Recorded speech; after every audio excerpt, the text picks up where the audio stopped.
When Charlie Kirk's life was cut short, many wondered what would become of Turning Point USA, the conservative powerhouse he built from the ground up. But just days later, his wife, Erika Kirk, stepped forward with a powerful vow: the movement would not die on her watch. This is the story of how she's leading the conservative movement into its next chapter. Stepping into leadership after tragedy. When Charlie Kirk, the co-founder and public face of Turning Point USA, TPUSA, was assassinated, the conservative youth movement faced a moment of uncertainty. Less than a week later, Erika Kirk stepped forward with a steady voice and a clear message. The mission would continue. Addressing TPUSA's 1,500 employees in a Zoom call, she reassured them that jobs were safe, stability was intact, and her late husband's vision would remain the guiding light of the organization. The call signaled not only her resolve, but also her willingness to take on the leadership mantle. Soon after, TPUSA confirmed that Erika would serve as CEO and chair of the board, honoring Charlie's expressed wishes. What had been her supporting role suddenly shifted into center stage, and conservative women, in particular, began to see her as a mother figure for the movement, balancing strength with nurturing reassurance. A battle cry of continuity. In her first public address after Charlie's death, Erika did not shy away from framing her grief as determination. Calling herself a wife ignited by fire, she vowed that the movement would not die under her watch. She promised to make Turning Point the biggest thing this nation has ever seen, her words echoing both anger and resolve. The speech was not just emotional, it was mobilizing. Within days, TPUSA received over 32,000 new inquiries from students eager to start chapters, a surge that more than doubled the group's grassroots reach. By midweek, the figure had climbed to 54,000, showing that her rallying cry resonated deeply with young conservatives who saw her as the guardian of her husband's legacy. The personal roots of Erika Kirk. Before meeting Charlie, Erika Francevay lived a life that mixed athletics, pageantry, and entrepreneurship. Raised in Scottsdale, Arizona, by her mother after her parents' divorce, she grew up playing basketball and later competed in college. In 2012, she was crowned Miss Arizona USA, embracing a different side of her personality while still identifying as a tomboy at heart. Her path crossed with Charlie in 2018 when he reached out after she attended a TPUSA event. Their meeting, originally pitched as a job interview, turned into a courtship. By 2020, they were engaged, and the couple married the following year. Together, they had 2 children, a girl and a boy, who became central to Erika's public messaging about faith, family, and motherhood. Though she lacked a public conservative track record prior to meeting Charlie, Erika often described herself as shaped by a fiercely right-wing family. She pointed to her Swedish immigrant grandfather, a veteran of 2 wars, as an early influence, and has said that motherhood intensified her conservatism. A public philosophy of marriage and submission. As Charlie's wife, Erika embraced and promoted a particular vision of marriage rooted in conservative Christian values. She frequently spoke of submission to her husband, not as weakness, but as recognition of his role as leader. She described her purpose as refueling him with love and care so that he could carry out his demanding work.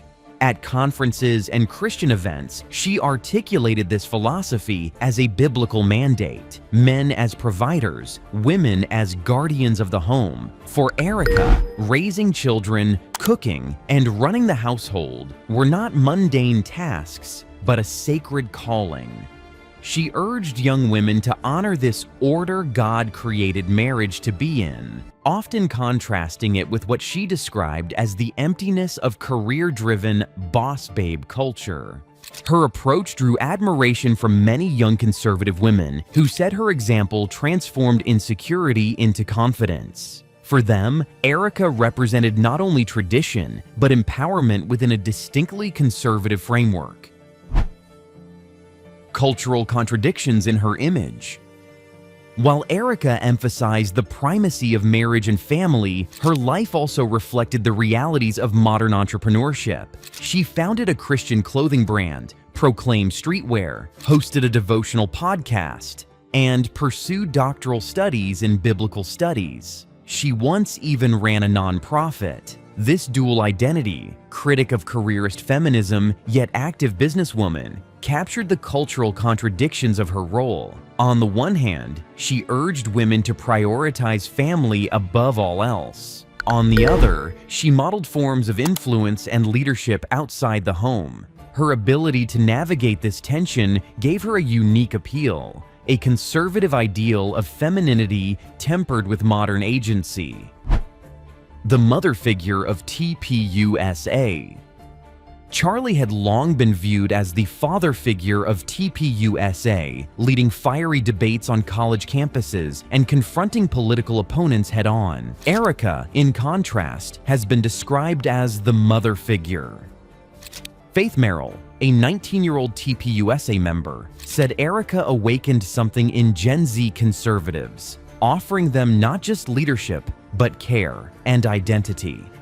For young women, Erika's blend of nurturing advice and strong religious conviction helped create belonging within the movement. She offered an alternative to the cultural messages they found alienating, telling them it was acceptable, even honorable, to aspire to marriage, motherhood, and traditional roles. Merrill and others believe Erika's leadership will inspire Gen Z conservatives to embrace those values unapologetically. Leadership in a new era. The question remains, what kind of leader will Erika Kirk be? Her early signals suggest she will not replicate her husband's combative campus style, but instead steer the movement through inspiration, mobilization, and continuity.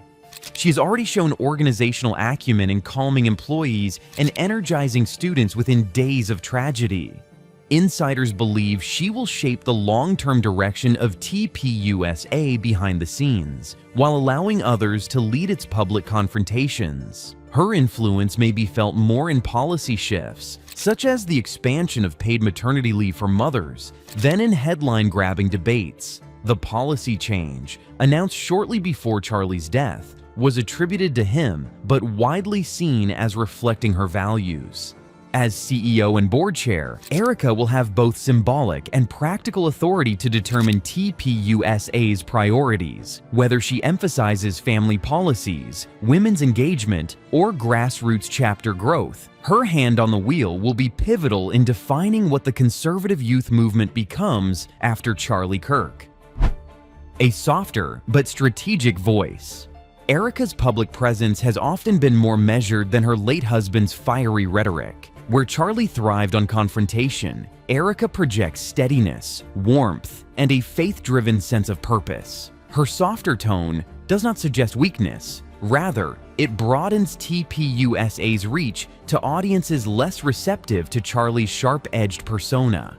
By combining maternal imagery, personal testimony, and organizational leadership, Erika Kirk is positioning herself as both continuity and change. Her leadership style may help TPUSA grow beyond the boundaries Charlie established, appealing to young conservatives who see her as proof that tradition and influence can coexist.